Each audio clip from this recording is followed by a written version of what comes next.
si Carlo Mendoza, Gigil Kid.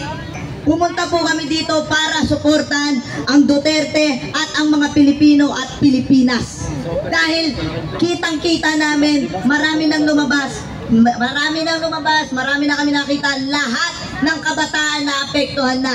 Dahil hindi lang ako ang Pilipino ang naapektuhan, kundi lahat, milyon na Pilipino ang naapektuhan dahil sa droga. Dahil dyan, dahil droga rin ang humasak sa pamilya ko. Droga din ang dahilan kung bakit nagawa ng tatay ko ang nagawa niya sa ate ko.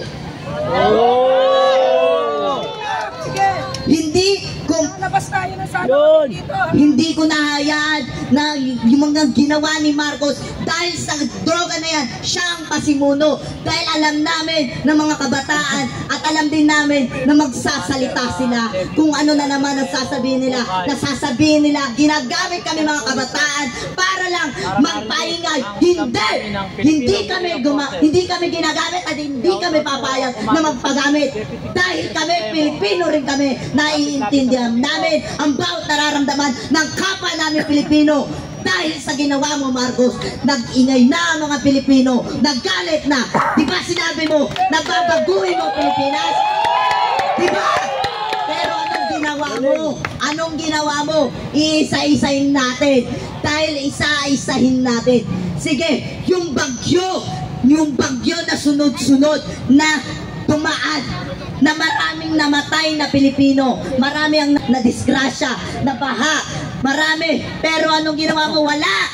Nakuha mo pang manood ng concert na pa yun. Kung mabuti ka talagang pinuno at mabuti ka talagang presidente ng Pilipinas, ipakita mo noon pa lang. Dahil nung nag-campaign ka pa lang, kung ano-ano ang pinakita mo, gumawa ka pa ng movie, nakala namin na totoo.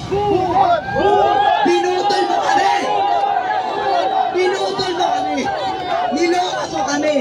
Kung ano-ano pa ang pinakita mo para lang umangat ka, para may luklok ka lang, hanggang sa naniwala ang ibang Pilipino, hanggang sa marami ang gustong magluksok sa'yo. Pero ano nangyari? Nung nagluklok sa'yo, anong ginawa mo? Nung naging presidente ka, nagsimula, naghirap kami. Kung ano-ano nangyari, tumaas ang diesel, tumaas ang mga presyo ng bigas.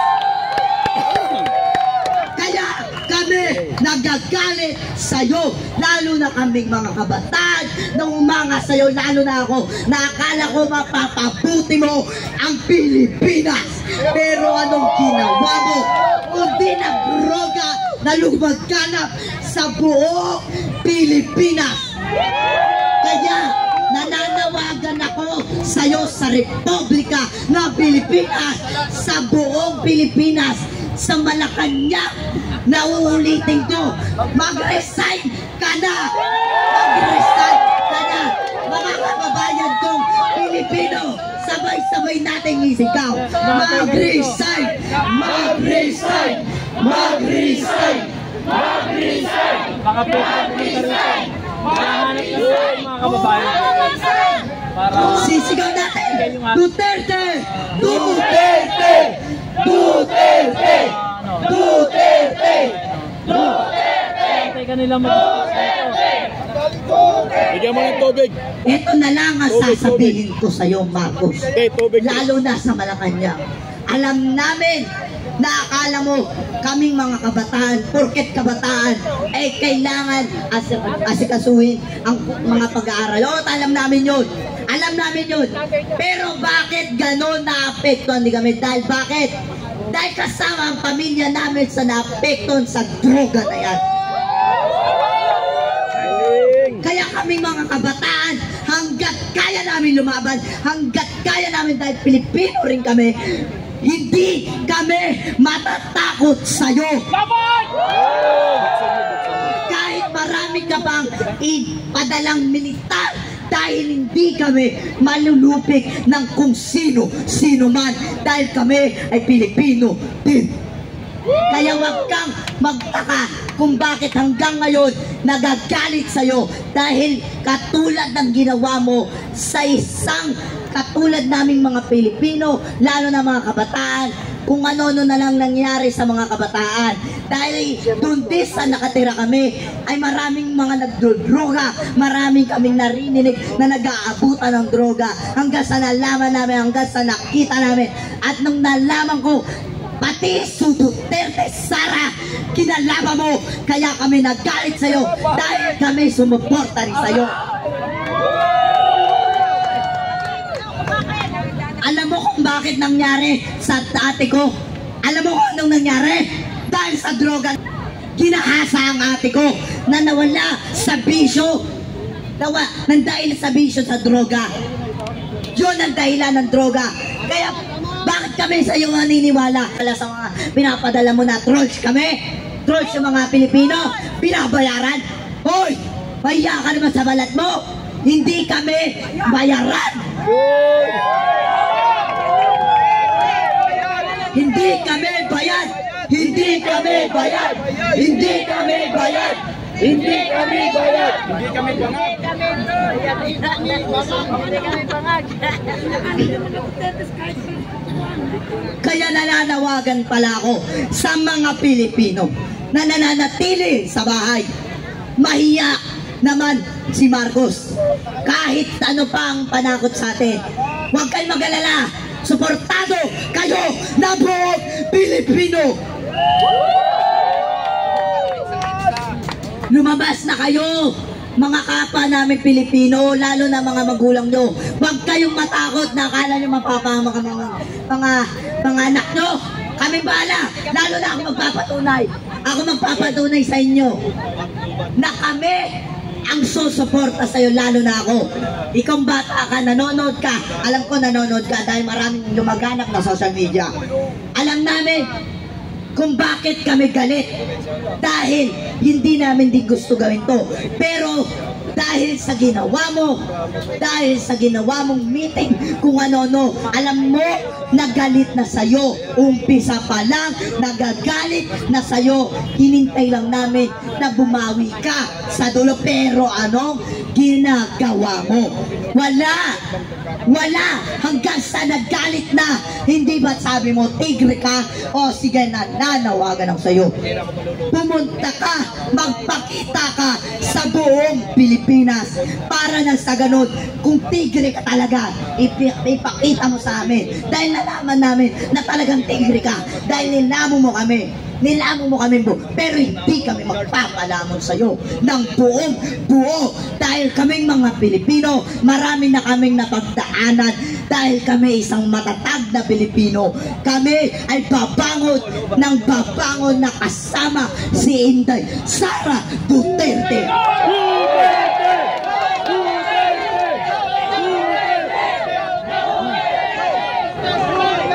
Huwag kang masyadong magtaka, Marcos, hindi kami takot sa'yo, lalo na ang mga kabataan. Dahil kami, lalo na ako, palaban kami. Lalo na ako, palaban din ako. Hindi ako nagpapasubik kahit sa kanino.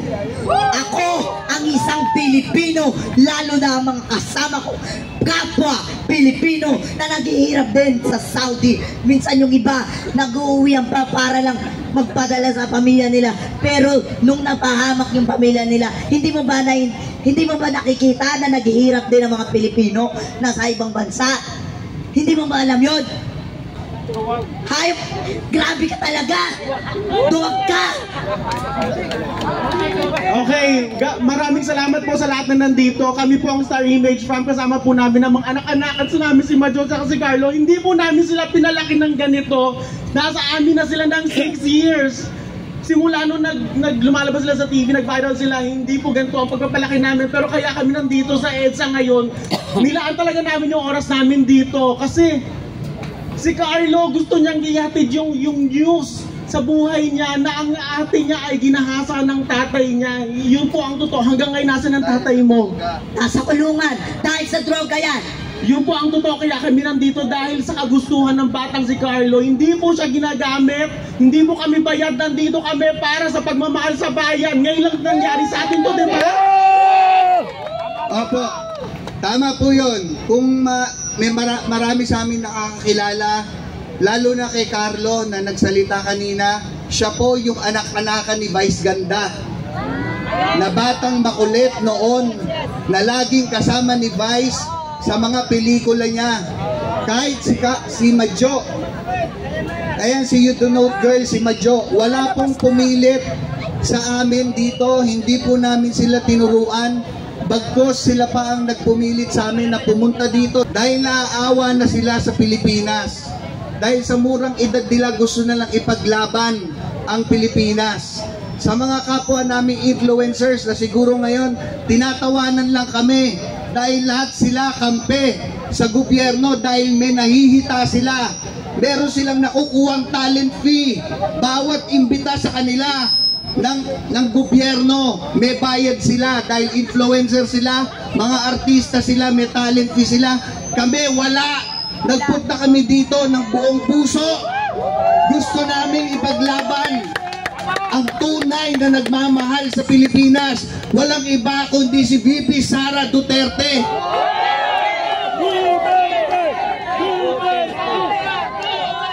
Kitang-kita naman po natin ang panggigipit kay VP Sara. Nakita nyo, inuuna ang confidential funds na busisiin kesa iprioridad ang pangangailangan ng mga Pilipino. Nakita po natin, ang dami pa rin nagbubulag-bulagan, nagbibingi-bingihan, lalo na sa sektor namin, sa entertainment industry, na ang walang ibang laman ang news ng mga top networks na yan, kundi ang pagdurog sa ating VP Sara Duterte, na talagang nagmamahal sa Pilipinas. Nakita nyo naman, kahit anong pagdudurog na ginagawa, lumalaban tayo ng patas, lalo na ang ating VP. Protektahan natin ang Vice President, guys. Imbis na mag-stay lang kayo sa bahay, pumunta kayo dito, mapayapang rally to. Okay? Lahat dito na nandito, nagmamahal sa Pilipinas. Yung mga nag-i-stay lang sa bahay, nanonood lang, lumabas na kayo.